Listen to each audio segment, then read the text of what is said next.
नमस्कार।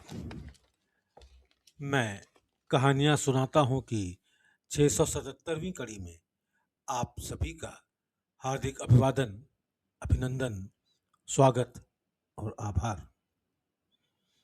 दोस्तों, जो खत मैं आज पढ़ने जा रहा हूँ ये मैं पहले भी पढ़ चुका हूँ, लेकिन जैसा मैंने एक बार कहा था कि अंगीठी की आग को बनाए रखने के लिए we need a poker to remove the ashes which is covering the heat. आज का खत की तारीख 30 अगस्त साल 1952।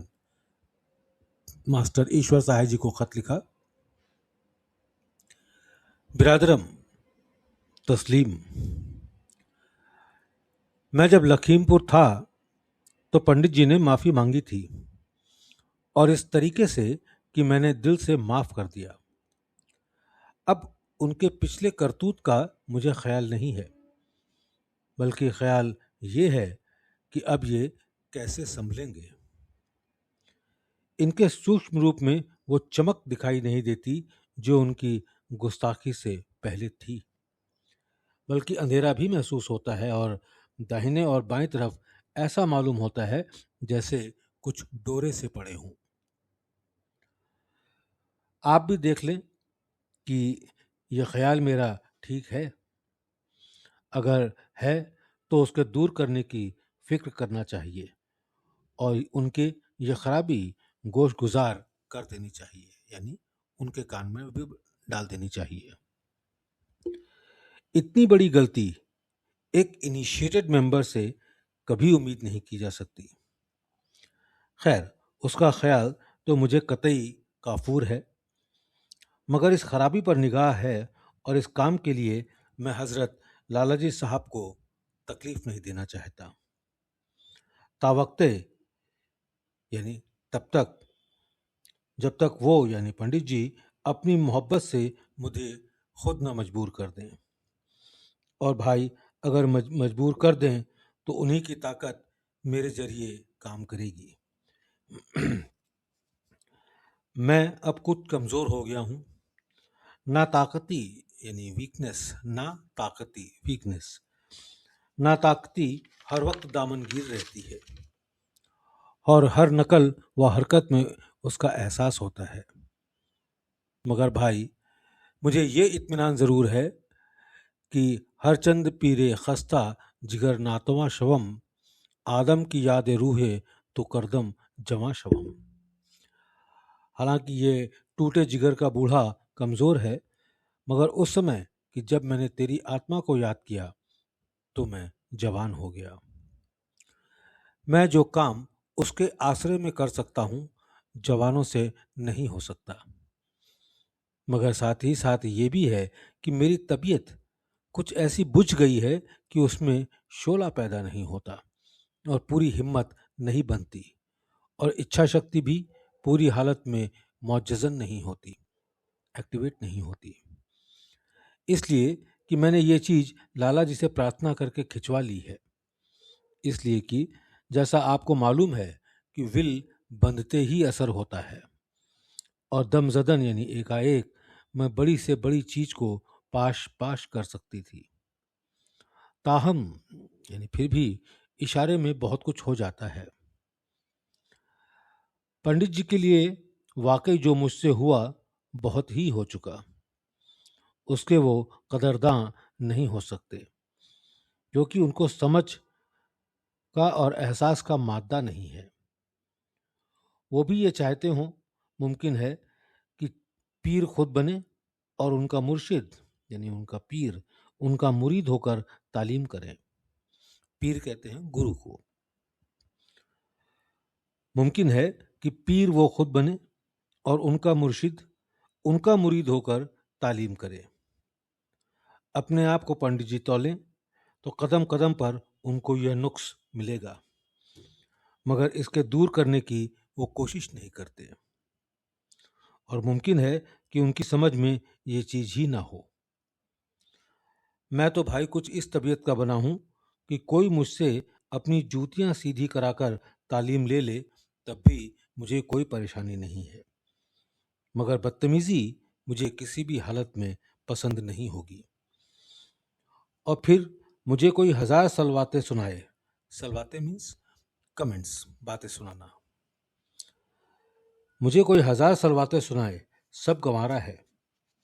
मुमकिन है कि इंसानी जामा जेबतन किए हुए हूं, या तकाज़ाए बशरियत कह लीजिए, मानव होने के अनुसार कुछ सेकंड के लिए उसके कहने का रिएक्शन हो जाए, और वो भी बराहे चंद, यानी कुछ देर के लिए, मगर इससे दिल खराश नहीं हो सकता। और मेरे सत्संगी अगर मुझसे कुछ ज्यादा भी कह लें तो सब गंवारा है। अब अगर दूसरे लोग ऐसा कहें तो वहां पर जैसी मसलहत हो उसके मुताबिक जैसा एटीट्यूड हो जाए, वो भी ज़रूरतन इसलिए क्योंकि गृहस्थ हूं। अगर सन्यासी होता तो मुमकिन था कि मेरा तरीका ये होता कि चोर के सामने मैं अपना सामान चोरी करने के लिए डाल देता, या मारने वाले के सामने मैं यही कहता कि वाकई मुझे तुमने कम सजा दी है, मैं इससे ज्यादा का मुस्तहिक हूं, हकदार हूं। या बकौल हजरत ईसा मैं दूसरा गाल सामने कर देता कि एक और तमाचा लगा लो। अब रही खुशामद की बात।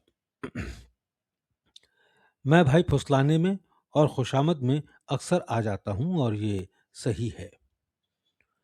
मगर खुशामद से धोखा देकर अगर कोई मुझसे काम निकालता है तो उसका नतीजा यही होता है कि वो खुशामद से या फुसला कर हासिल की हुई चीज को खुद अपने कर्मों से खराब कर लेता है। आप उनको जो कुछ समझा सकें उनके नफ़े के लिए अच्छा है, उनके फायदे के लिए अच्छा है। पंडित जी वाकई तौर पर अभी रूहानियत के चटियल मैदान से बेखबर हैं, और वादिये अमन अभी बहुत दूर है। अभी तो वाकई तौर पर रूहानियत की इब्तिदा भी नहीं हुई, और इसी को काफी समझ लिया। इससे तो रघुपति राघव राजा राम का ही नशा अच्छा था कि चीख पुकार करते करते कुछ थक जाते थे और थोड़ी देर के लिए मुअत्तल मालूम होते थे। मुअत्तल मीन्स निष्क्रिय, जिसको लोग रूहानी हालत समझने लगे थे। मैं जाने किस तरीके से खींचतान कर पंडित जी को मौजूदा हालत पर लाया, और वह उसको खींचतान को अपनी अवाइल कैफियत पर जाने की कोशिश कर रहे हैं। अवाइल कैफियत प्रथम अवस्था। इसका मुझे अफसोस है, वो मनमत हैं, गुरुमत नहीं। आपके हालात अच्छे हैं मगर खुले हुए तरीके में नहीं आ रहे हैं। मैं तातीले दशहरा यानी दशहरे की छुट्टियों में आने में माफ करिएगा, गला खराब है, इस वजह से खराश हो रही है बार बार। मैं दशहरे की छुट्टियों में आने के बारे में कुछ दिनों बाद लिखूंगा। तबीयत मेरी जरूर खिंचती है, और वजह तंगदस्ती भी हो सकती है। तंगदस्ती माने निर्धनता। मगर खैर, ईश्वर चाहेगा तो इंतजाम भी हो जाएगा। फाउंडेशन डे के बारे में मैं ये नहीं चाहता कि हर सत्संगी भाई को मदऊ किया जाए, इनवाइट किया जाए, इसलिए कि अगर हर शख्स आ गया तो मिशन में इतना रुपया कहाँ कि साल में 2-2 फंक्शन करने के कफील हो सके। इसका मकसद तो ये है कि लोग आपके मिशन और उसूल से वाकिफ हो जाएं, जो सत्संगियों को बुलाने से हल नहीं होता। वो तो आपकी तरफ हैं ही, और आपके उसूलों के कायल भी हैं। ये चीज दूसरों पर इम्प्रेस करने के लिए है, इसलिए लोकल मेंबर का ही होना अच्छा है, जो घर पर खाएं और फंक्शन एटीट्यूड करें, फंक्शन अटेंड करें। अगर कोई अपने यहाँ स्पीकर हो तो उसे ज़रूर बुला लेते। आप ज़्यादा से ज़्यादा जब मैं अपने आने के बारे में लिखूं तो बाबू रामचंद्र हरदोई, बाबू करुणाशंकर, पंडित कामतापनाथ को मदऊ कर लें, इनवाइट कर लें। यहाँ से अगर हरि को मौका हुआ और उसके ज़रूरी काम में हरज ना हुआ तो वो चला आएगा। नारायण का भी खत आया है, कोशिश करना चाहिए, नतीजा ईश्वर के हाथ में है।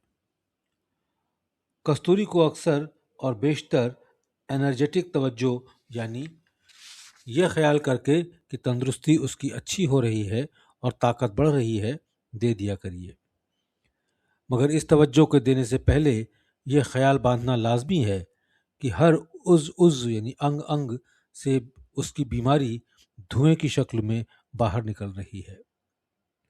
यह ख्याल करने के बाद फिर एनर्जेटिक तवज्जो दीजिएगा, और ये मेरी दुआ है कि उसकी बीमारी आप में असर नहीं करेगी। बाबू सरदार सिंह का भी खत आया।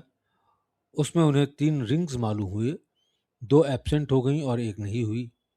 इस चीज को उन्होंने तफसील के साथ नहीं लिखा।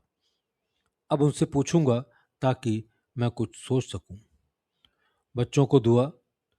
बाबू जंग बहादुर किस डिस्ट्रिक्ट के फॉरेस्ट ऑफिसर हैं और दफ्तर का पता क्या है, लिखिएगा। जरूरत है। दुआगो रामचंद्र। पूजनीय पंडित जी, प्रणाम। ये उसी लेटर के कंटिन्यूएशन में चल रहा है। पूजनीय पंडित जी, प्रणाम। आपका पोस्टकार्ड तारीख 24 अगस्त मिल गया और उसका जवाब भी फौरन दे दिया। एक हिस्से का जवाब कुछ और इख्तिसार के साथ देता हूँ, यानी शॉर्ट में देता हूँ। आपने लिखा है कि कल से मुझे ये एहसास हो रहा है कि जनाब मेरे अंदर बराबर मौजूद हैं। अगर मेरी मौजूदगी इस तरीके से है कि जैसी हर जगह है, तब तो कोई ख़ास बात आप में पैदा नहीं हुई।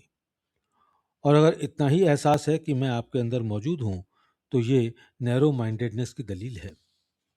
इसलिए कि आपकी वो हालत पैदा नहीं हुई कि आपकी रूह आपको ये एहसास दिलाती कि वो रामचंद्र मैं ही हूँ।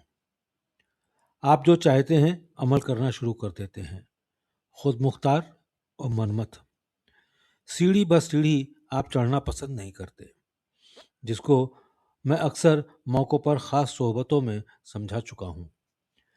यकगीर व मोहकम गिर, यानी एक को पकड़ लो, एक साधे सब सधे। कस्तूरी और केसर के भी खत मिल गए हैं। बच्चों को दुआ। न्याजमंद रामचंद्र। फिर उसी में आगे लिख रहे हैं वो, बिरादरम तस्लीम। मास्टर साहब, आपके लिए मैं खत तो लिख चुका, जिसमें पंडित जी का जिक्र था। एक बात लिखने से रह गई जो लिखना ज़रूरी थी। ये तो मैं लिख ही चुका हूँ कि मैंने पंडित जी को माफ़ कर दिया, मगर नहीं मालूम जब मेरा ख्याल उनकी तरफ जाता है तो मैं अपने आप को फंसा हुआ उनसे महसूस करता हूँ, और जितनी देर उनकी तरफ ख्याल रहता है मेरी सांस फूलने लगती है और दम घुटने लगता है। ये पता नहीं चलता कि ये बात क्यों है।